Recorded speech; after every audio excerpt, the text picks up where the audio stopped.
मेरा नाम है वीर खत्री और आप देख रहे हैं वर्चुअल टेक स्टेशन।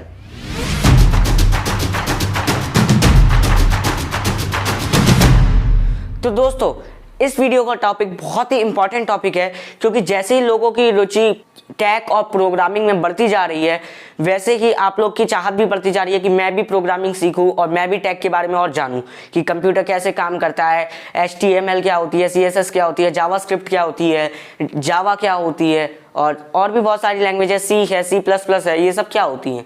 तो ये सारी बातें मैं आपको इस वीडियो में बताऊंगा और इस वीडियो में आप जानेंगे कि आपको अपनी पहली लाइफ की प्रोग्रामिंग लैंग्वेज कौन सी सीखनी चाहिए। कई लोग ये भी कहते हैं कि कोई भी आप सीख लीजिए, इससे कोई फर्क नहीं पड़ता, लेकिन मैं कहता हूँ फर्क पड़ता है, बहुत फर्क पड़ता है। अगर आप कोई गलत प्रोग्रामिंग लैंग्वेज सीख लेते हैं, जिससे आगे जो आप स्ट्रीम लेने वाले हैं उसका कोई भी रिलेटेड काम आपको आगे सामने से आपको कोई उसका फायदा नहीं मिलेगा, लेकिन हाँ, पीछे आपके बेसिक्स पक्के थोड़े बहुत हो जाएंगे उससे। तो ऐसा अगर आपको कोई लैंग्वेज सीख लेते हैं तो एक तरीके से आपका थोड़ा बहुत टाइम वेस्ट हुआ है। अगर उसकी जगह आप एक उससे ही रिलेटेड प्रोग्रामिंग लैंग्वेज और सीख लेते तो आपका जो टाइम था वो ज़्यादा एफिशिएंटली यूज़ होता। तो इस वीडियो में मैं आपको सब कुछ बताऊंगा, इस वीडियो को एंड तक ज़रूर देखिएगा। ये बहुत ही इंपॉर्टेंट वीडियो होने वाली है और मैं इसको शॉर्ट वीडियो रखूँगा, कोई 30-40 मिनट का लंबा लेक्चर नहीं रखूँगा। तो चलिए हम लोग ये वीडियो स्टार्ट करते हैं। तो दोस्तों, इस वीडियो को मैंने 2 पार्ट्स में डिवाइड किया है। आपका जो पहला पार्ट है वो है आपके पास इनफ टाइम है। इनफ टाइम मानी कि आपके पास 6 महीने हैं कम से कम, एट लीस्ट आपके पास 6 महीने हैं। एट लीस्ट माने कम से कम 6 महीने। और दूसरा जो इसका पार्ट है वो है आपके पास एट मोस्ट 3 महीने हैं। हाँ, एट मोस्ट 3 महीने, यानी कि ज़्यादा से ज़्यादा आपके पास सिर्फ 3 महीने हैं। हो सकता है आप अपने कॉलेज के एंड के साल में हो और आपको कोई ऐसी प्रोग्राम दिखाना हो, अपने जो भी आपके टीचर हैं या फिर जो भी आपके एग्जामिनर है उनको आपको कोई प्रोग्राम रिप्रेजेंट करना हो और आप जल्दी से जल्दी एक प्रोग्रामिंग लैंग्वेज सीखना चाहते हैं, तो इन दोनों की जो रोड मैप है, इन दोनों के एक के पास आपके पास 6 महीने हैं, 6 महीने या फिर उससे ज़्यादा। दूसरा जो आपका पार्ट है उसमें आपके पास 3 महीने हैं एट मोस्ट, ज़्यादा से ज़्यादा आपके पास 3 महीने हैं। तो इन दोनों का जो प्रोग्रामिंग लैंग्वेज है वो मैं अलग अलग होगी, क्योंकि अगर आप 6 महीने वाले की तरफ चले जाएंगे तो आपका 6 महीने लग जाएंगे, और अगर आप 3 महीने वाले की तरफ चले जाएंगे तो आपको बस काम चलाओ प्रोग्रामिंग लैंग्वेज आएगी। तो ये वीडियो को आप एंड तक देखिएगा। और अब मैं स्टार्ट करता हूँ इसका पहला पार्ट, जो है आपके पास इनफ टाइम है, यानी कि आपके पास एट लीस्ट 6 मंथ्स हैं।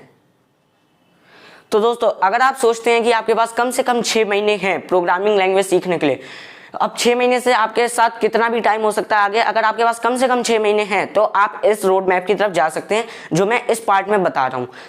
तो अगर आपके पास 6 महीने हैं कम से कम, तो आप पहली प्रोग्रामिंग लैंग्वेज सीखिए पाइथन। अब आप पाइथन क्यों सीखेंगे? ईजी टू लर्न होती है।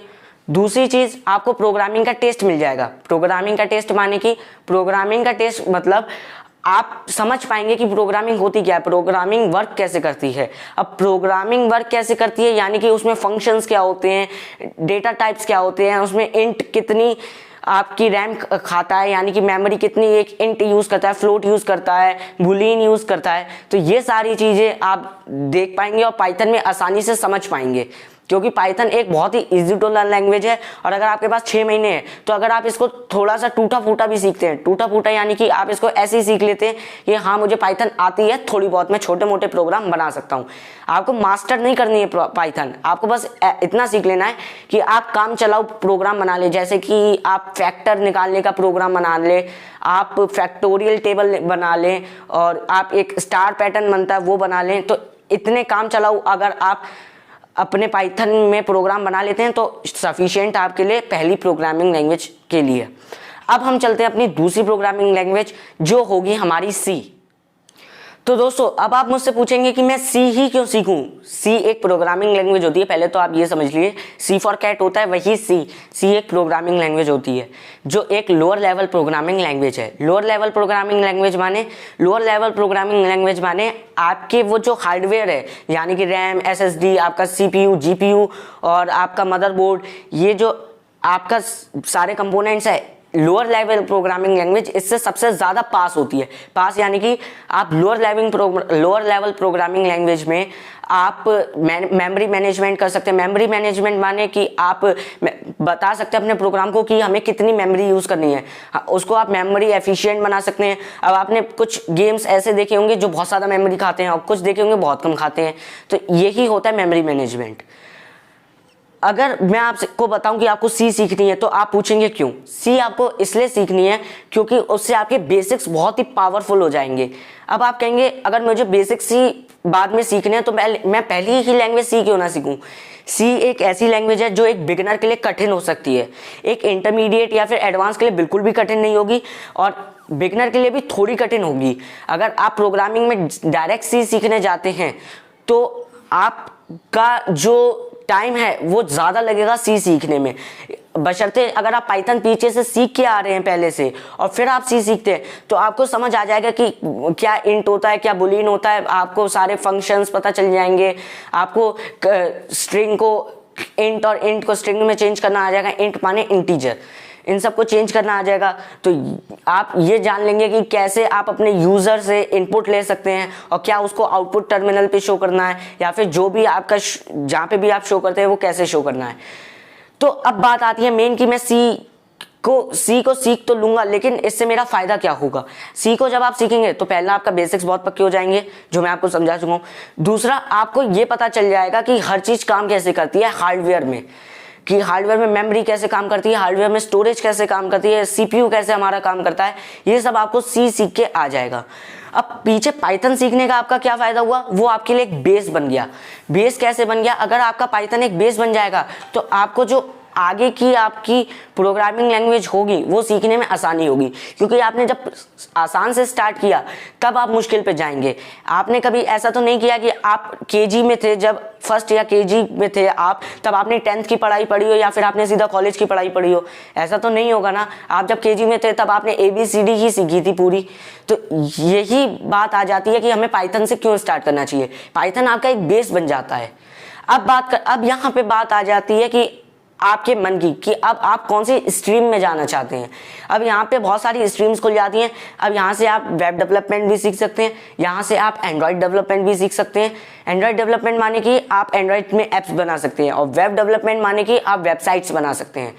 और आप गेम डेवलपमेंट सीख सकते हैं। गेम यानी कि आप पबजी जैसे भी गेम बना सकते हैं। और आप कहेंगे पबजी गेम बनाना तो कठिन होगा, पबजी गेम बनाना बिल्कुल कठिन है। आप ऐसा गेम बनाने में सालों लग जाते हैं। और आप इथिकल हैकिंग में जा सकते हैं। इथिकल हैकिंग में यानी कि आप कंपनीज के लिए काम करेंगे, उनकी वेबसाइट हैक करेंगे कंपनीज के ही कहने पे, और वो आपको बग्स ढूंढने के लिए कहेंगे, और अगर आपने बग्स ढूंढ दी तो वो आपको उसके रुपए देंगे।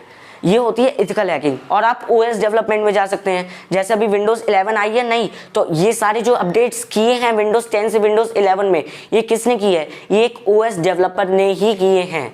तो जो आपका OS डेवलपर है उसका भी आप काम ले सकते हैं कि आप OS डेवलपमेंट करें। तो दोस्तों अब बात आ जाती है कि आपका जो आपके पास जब इनफ टाइम था वो वाला तो पार्ट आपका खत्म हो गया। अब हम बात करते हैं आपके दूसरे पार्ट के बारे में। आपका दूसरा पार्ट क्या है? आपके पास एटमोस्ट 3 मंथ्स है। एटमोस्ट 3 मंथ्स यानी कि आपके पास ज़्यादा से ज़्यादा 3 मंथ्स है, मतलब 3 महीने में आप जो कर पाएंगे वो कर पाएंगे। उसके बाद आप आगे तो सीख सकते हैं प्रोग्रामिंग लैंग्वेज, लेकिन 3 महीने में आपको कुछ ना कुछ प्रोग्राम बना के दिखाना है अपने इंटरव्यूअर को या फिर अपने एग्जामिनर को। तो अब हम स्टार्ट करते हैं अपना सेकंड पार्ट। तो अब मैं बात करता हूँ दूसरे पार्ट के बारे में, यानी कि आपके पास सिर्फ 3 मंथ्स हैं। तो 3 मंथ्स अगर आपके पास हैं तो आप सीख सकते हैं जावास्क्रिप्ट या फिर जावा। अब आप पूछेंगे इन दोनों में डिफरेंस क्या है? नाम तो सेम ही लग रहा है, जावा स्क्रिप्ट और जावा। तो ये नाम जरूर सेम है लेकिन इनके काम बहुत ही अलग अलग है। जावास्क्रिप्ट क्या काम करती है? जावास्क्रिप्ट एक वेबसाइट का ब्रेन होता है। वेबसाइट का ब्रेन मतलब कि जो आप जैसे आपने किसी बटन पे क्लिक किया वेबसाइट में, जैसे एक होता है आप कोई वेबसाइट पे फॉर्म भर रहे हैं अपना वेबसाइट पे, या फिर आप किसी वेबसाइट पे लॉगिन कर रहे हैं, तो वो जो आपके पास लॉगिन के लिए आपके पास एक रिक्वेस्ट आई या फिर आपके पास लॉगिन का एक बटन बन के आया, जब आपने उस पर क्लिक किया तो आप किसी और जगह पे चले गए जहाँ पे आपको लॉगिन की अपनी सारी डिटेल्स भरनी थी। तो वो जो काम करता है वो करता है जावास्क्रिप्ट। ये जितने भी काम होते हैं कि आप कौन से पेज पे कब जाएंगे, आप कौन सा काम, अगर आप ये काम करेंगे तो क्या होगा वेबसाइट पे, अगर आप लॉगिन पे क्लिक करेंगे तो क्या होगा। अगर जावास्क्रिप्ट नहीं होती तो आप मतलब जावास्क्रिप्ट की दूसरी भी लैंग्वेज होती है PHP और भी लैंग्वेज होती हैं जो बैकएंड में इस्तेमाल होती है, वेबसाइट का ब्रेन बनती हैं। लेकिन मान लीजिए अगर सिर्फ जावास्क्रिप्ट ही होती और जावास्क्रिप्ट अभी तक आई नहीं होती, तो आप लॉगिन पे क्लिक करते हो और आप कुछ होता ही नहीं आपका, मतलब आपने लॉगिन पे क्लिक किया और आप उसी पेज पे हैं। तो ये काम करती है जावास्क्रिप्ट कि अगर आप लॉगिन पे क्लिक करें तो क्या होगा, अगर आप अपना फॉर्म को सबमिट करेंगे तो क्या होगा, जो आपका वेबसाइट पे डाटा आ रहा है उसको आप कैसे सेव करेंगे। मान लीजिए अभी आपने एक वेबसाइट बनाई, उस पर मैंने रजिस्टर किया, एज अ वीर खत्री से रजिस्टर किया मैंने, और अब आपको यही नहीं पता है कि मुझे इसको सबमिट करके, इस डाटा को सबमिट करके सेव कहाँ करना है, तो आप करेंगे क्या। तो ये जो सारे काम होते हैं ये आप जावास्क्रिप्ट की मदद से करेंगे, जो होता है ब्रेन। और ब्रेन को हम क्या कहते हैं, back hand of JavaScript. Back hand क्यों कहते हैं, क्योंकि ये सारा काम पीछे हो रहा होता है, उसलिए बैक हैंड, एक पीछे वाला हाथ, इसलिए हम इसको बैक हैंड कहते हैं। अब जावा का क्या काम होता है, जावा आपके लिए वेल नोन होगी, आपको पता होगा कि जावा से हम एंड्रॉइड डेवलपमेंट कर सकते हैं। एंड्रॉइड डेवलपमेंट माने कि हम एप्स बना सकते हैं एंड्रॉइड के लिए। तो जावा और जावास्क्रिप्ट में तो आपको डिफरेंस पता चल गया। अब एक और लैंग्वेज है जो आप सीख सकते हैं, वो है स्विफ्ट। अब स्विफ्ट कौन सी लैंग्वेज है, इसके बारे में आपने शायद ही सुना हो। ये लैंग्वेज अभी तक, अगर आप बहुत ज़्यादा अमीर नहीं है तो आपने लैंग्वेज नहीं सुनी होगी। अब अमीर से मेरा मतलब क्या है, क्योंकि ये जो लैंग्वेज है वो इस्तेमाल होती है iOS डेवलपमेंट, और जब आपके पास iOS होगा तभी तो आप iOS के बारे में जानेंगे।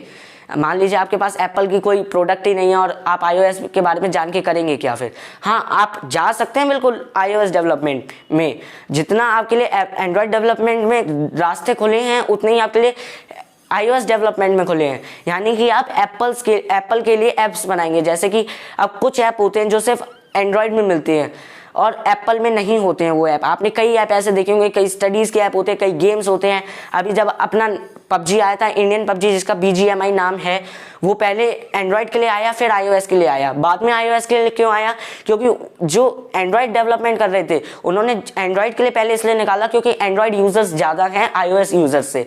तो पहले एंड्रॉयड के लिए आ गया इंडिया में, फिर आ गया एप्पल के लिए इंडिया में, तो इसलिए स्विफ्ट में आने में देर लगी। अब आप ये मत समझिए कि स्विफ्ट ज़्यादा कठिन है या फिर जावा ज़्यादा कठिन है, आपके लिए दोनों ही बराबर होंगी अगर आप अपनी पहली लैंग्वेज सीख रहे हैं तो आप इन तीनों में से कोई भी लैंग्वेज सीख सकते हैं, चाहे आप सीखे जावास्क्रिप्ट, चाहे आप सीखे जावा, चाहे आप सीखे अपनी स्विफ्ट।